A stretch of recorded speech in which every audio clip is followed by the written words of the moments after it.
Ce mardi 10 juin 2025, Éric Zemmour était l'invité de Sonia Mabrouk dans la grande interview diffusée sur CNews.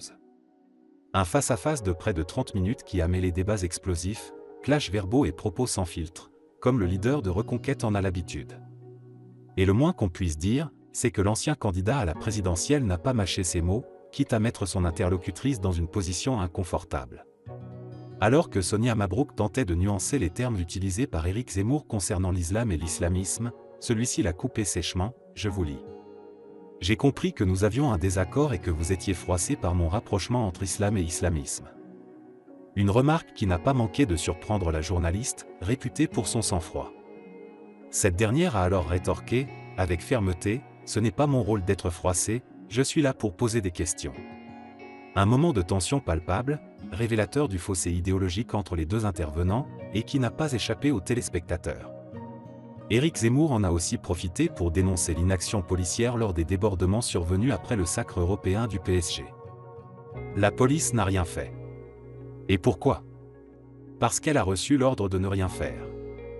Il affirme avoir reçu des témoignages de policiers qui auraient été contraints de rester dans leur véhicule sur ordre du préfet et de Bruno Retailleau. Des propos lourds de sens à quelques semaines d'une rentrée politique tendue, dans un contexte sécuritaire toujours plus scruté.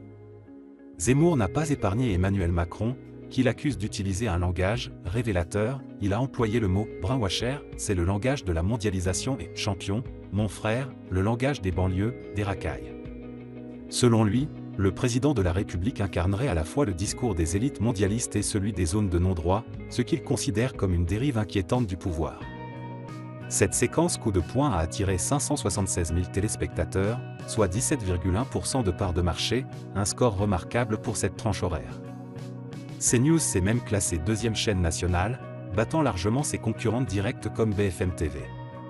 Fait notable, l'interview a capté 12,2% des CSP+, preuve que le discours d'Éric Zemmour continue de susciter l'intérêt, voire l'adhésion, auprès d'un public actif et influent.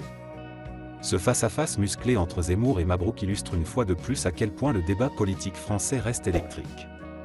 Et dans un contexte de recomposition des médias et des partis, ces interviews risquent de devenir le théâtre de bien d'autres confrontations à haute tension.